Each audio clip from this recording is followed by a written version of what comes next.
This colony is designed to test different type of food. They are growing, but I wasn't sure I'm feeding what they need. With surprising encounters in our quest to find the best diversity. I had the idea when I found a mountain of ants gathering on a cherry pit. I gave them a fly and they instantly carried it. Before we carry on, you have to do something. Bob will be a father soon, and he is grumpy. He must eat a lot, but in order to do that, you must subscribe. I built it all myself using simple tools. I wasn't expecting these results.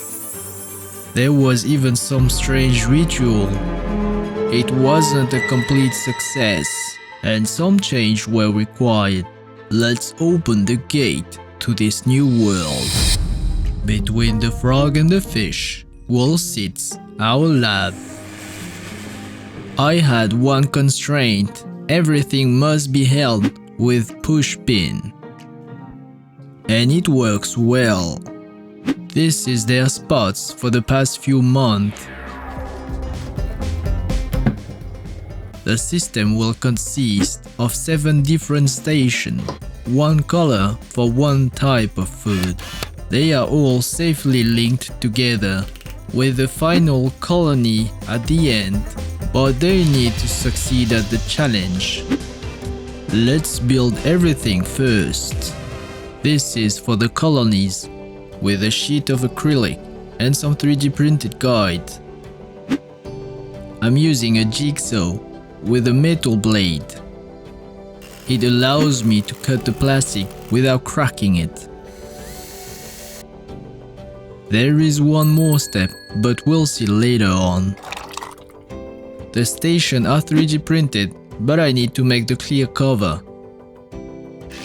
Each station has a side opening that allows me to feed without any escaper. I will be using 2 different materials for the colonies. First is the agar, with sugar and water. There is 2 reasons why we need to bring everything to a boil. The first reason is to allow the agar to settle as a gel. The second is to prevent any mold.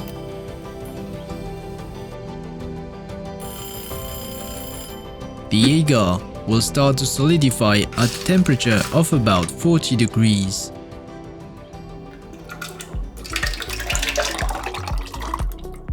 The second colony is equipped with a wick to keep the right humidity inside. If you didn't know, agar is used as a thickening agent in sauce, but also to cultivate bacteria in the lab. They are so aggressive they even cut the wick that's supposed to hydrate them. Here is my plan. I'll reuse the existing connector and heat my vinyl tube so it fits on it.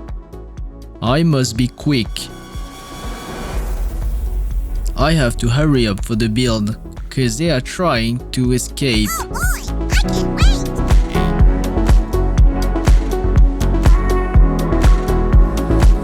They tried to escape and removed a large amount of cotton, but that wasn't enough. Now is the moment to release the beast. They are curious creatures, taking any chance to either escape or explore new area. Don't worry, I have an idea. The plan worked as intended, but there wasn't only 1, 2, 3. I've tried few different ways, none of them worked. Let's hope they want to get back to their colony. This is challenge number 1. Every challenger needs to enter through that tube. Then they must cross that thin bridge that's half their size. In my plan that sounds great, cause I thought they won't swim. I mean, have you ever seen one? But to prevent any escaper, I use Freon oil that made the surface so slippery they can't climb. Let's hope it's the only swimming ants of the colony. That's fine, as long as they return to the colony. They've never taken that path, but it seems their intuition is working well. They were going back to share the information that an area might be dangerous. Unfortunately, they weren't quick enough. The oil that I used on the surface leaked into the water, which put them in contact with the spiracles, clogged it, and prevent the diffusion of the oxygen. It's so terrible, I must restrict the access and drain that water that got toxic for them. After a thorough cleaning, I'm installing the cover, then adding sand to that open area. The cover was the only way to prevent any escaper. For prompt recovery, we must find the best food. Some healthy veggies. Everything is clean with no pesticides, so it's safe for them. 7 different types of leaves. That's what I call a real buffet. I'm sure they'll like it, won't you? These are my gates. And with no surprise, few minutes later, they could definitely smell the leaves.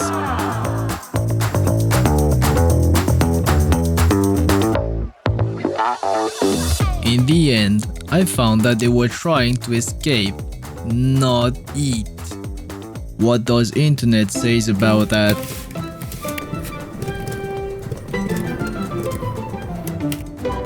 No wonder they weren't interested.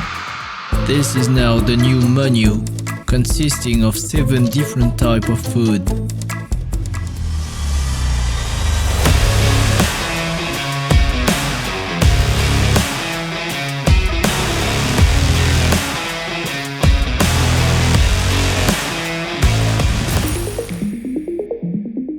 This is week number 1.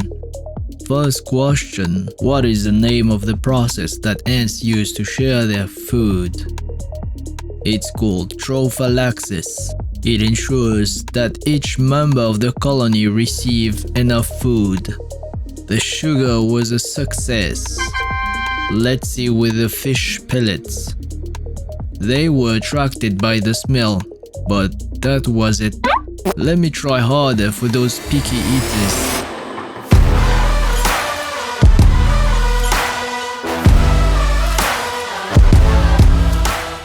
Do you know how ants communicate? They use a mix of tactile, visual, and chemical signal.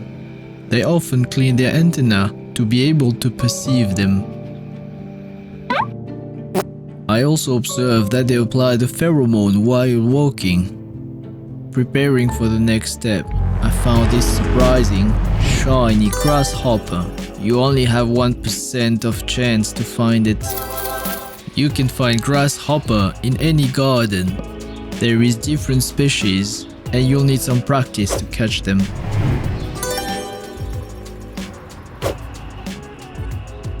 I'll keep them safe for the next step.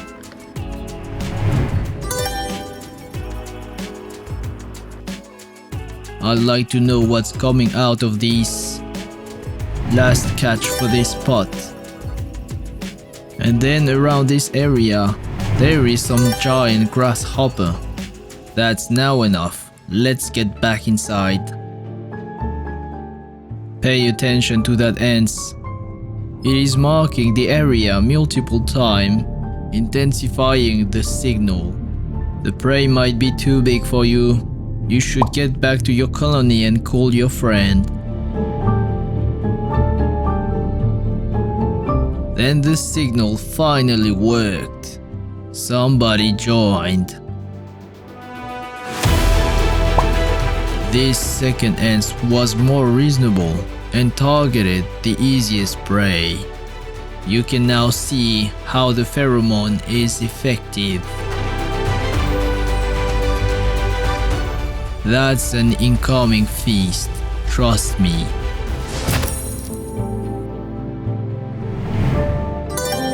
feeling good, man. While the whole colony was eating that grasshopper, something strange happened.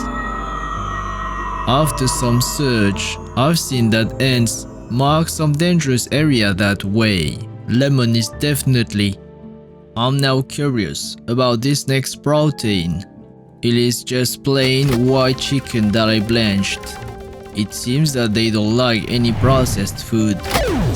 What is next food? I'm sure they'll get crazy, so I'm securing that box. Did you know that natural honey cannot expire? They seem to like it, but it might be too thick. Who's diluting it for you outside? But wait, we already done the 7th taste. I will feed a combination of these food for a few weeks so they could safely transfer the actual colony to the new unlocked area. I was expecting some curious explorers. That wasn't the case, and I found the culprit, some molds. I'd still try to motivate them with some bait. A fresh cricket. After finding the prey, it goes back to the colony to share that information. The food might have disturbed its pheromone as it can't get back through. This is the right path.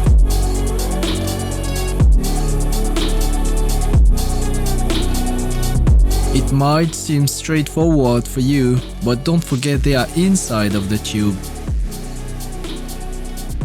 It was this close to the exit, but decided to give up. It would then bring back just a foot to the colony.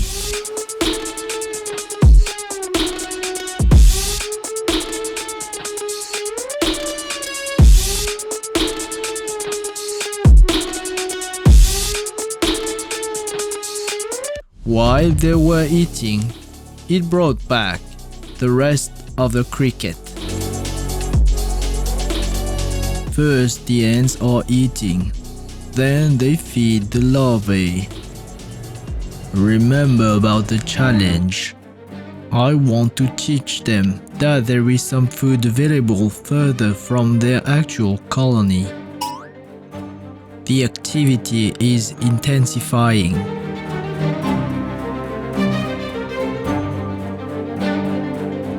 And finally,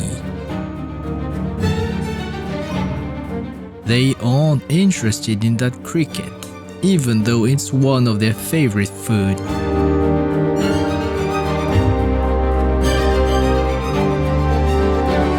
We have the same issue, molds. I think I found the culprit. See by yourself.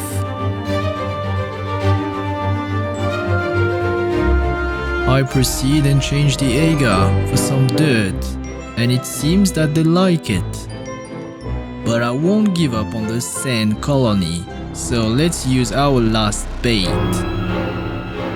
It was definitely a tough battle. Which one do you think they'll choose? Let me know in the comment. Don't forget to subscribe.